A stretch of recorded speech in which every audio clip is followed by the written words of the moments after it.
Basil's botanical name is Ocimum basilicum, ocimum coming from the Greek meaning smell, and basilicum coming from either the Latin or Greek meaning royal or kingly plant. This is my royal wave. And this also makes sense because basil has often been referred to as the king of herbs or the royal herb. And while we now recognize the greatness of basil, I can easily make a case that it's one of the most controversial herbs in history. How can it be controversial when it's known as the royal herb? Well, this is probably because the royals wanted to keep the basil all to themselves and actually propagated beliefs that royals were the only ones who could actually harvest basil. But before I get into the main controversy, let's talk about the name controversy. In various places like the UK, it's called basil, not basil. And while I appreciate that, I say basil is the herb and Basil is a name. Like Basil Rathbone from Star Wars, Basil of Baker Street, or even Basil I, Emperor of the Byzantine Empire. So what's your stance on this? Let me know in the best place for fights, the comments. Basil is part of the mint family of herbs, which also includes chart-topping herbs like lavender, rosemary, and thyme. It's also one of the most edible herbs out there, with over 150 varietals, many of which are in common circulation. Wait, there's even one called Magic Mike Basil? That can't be from the movie, can it? Nah. No, definitely.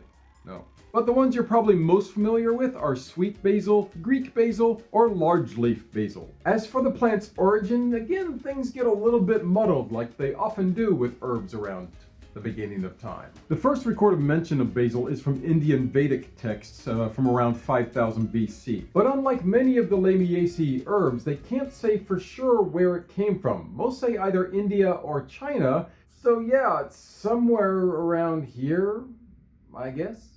Wow, you are no help today. True, there are some records showing how it could come from the Hunan region in China, but this isn't well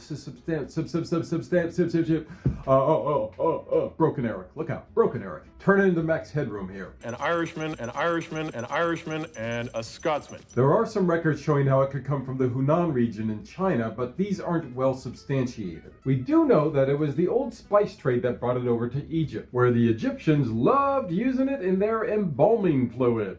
Yeah. Ugh. Actually, this has scientific backing because of basil's preserving qualities. So, way to go Egyptians! What do you say we get back to some controversy? From India to Europe, various cultures thought that basil could be a conduit to bring evil, or the devil himself, to your door. I guess the controversy was extra thick in Crete because some believed that basil was evil, but others thought that if you placed basil at your door, you could actually ward off evil. Guess they were just trying to have their cake and eat it too. Back on the plus side of things, basil was once known as the herb of poverty because it was believed to serve as protection for the poor. Taxes! Some historians say that basil was popularized in Europe and Greece thanks to Alexander the Great in his travels, or murderous conquering binges. That said, Alexander the Great may also be the reason the Greeks and Romans associate basil with hate, abuse, and evil. And further promoting its controversial reputation, Chrysippus wrote in 206 BC that basil only exists to drive men insane. I'm not insane at all. I don't know what you're talking about. Chrysippus, by no surprise, is also Greek. This brings me to the most astounding aspect of basil's history. And I kid you not, it was once believed that in order to grow properly, you had to yell and swear at the plant. You miserable little plant, just grow! I wish basil was actually in season right now so I could have a real plant to yell at. And this extended all the way to the French, who used to use the phrase semer le basilic, which directly translated just means to sow the basil. However, in the past it meant to sow discord or to slander somebody. These days, all the French people I've talked to say this isn't in circulation anymore, which to my herb-loving mind is a bit of a shame. I like it.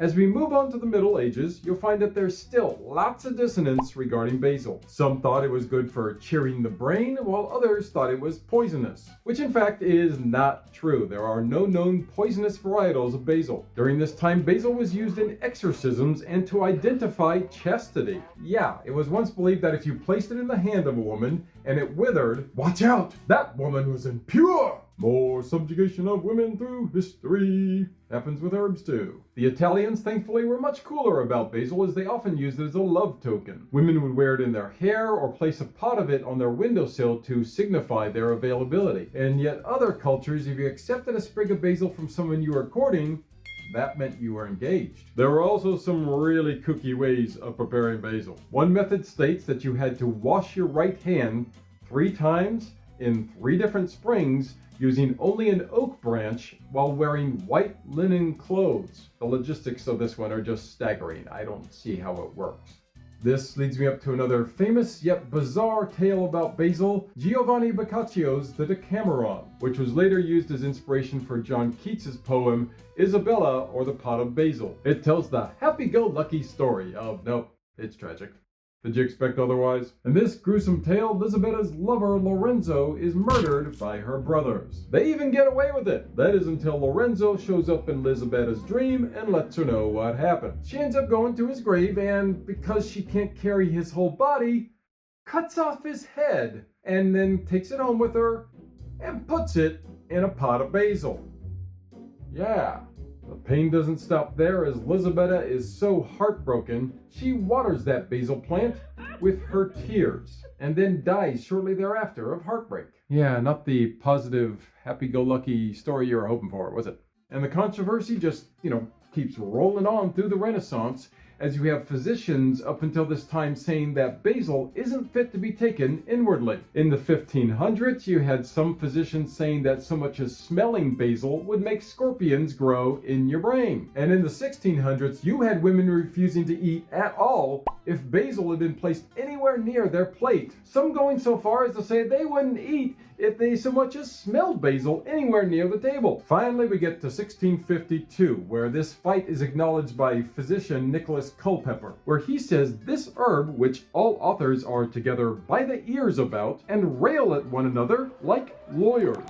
And the madness just keeps going on through the Victorians, where they say basil is still a symbol of hate. But hey, if you scent certain types of basil, then you're just sending your best wishes. And while we have study after study coming along extolling the virtues of basil, the controversy just kept going on. You can find various reprimands of basil leading all the way up to the 1980s, where in the British Ministry of Agriculture's Bulletin of Herbs, it states that basil is of little or no importance.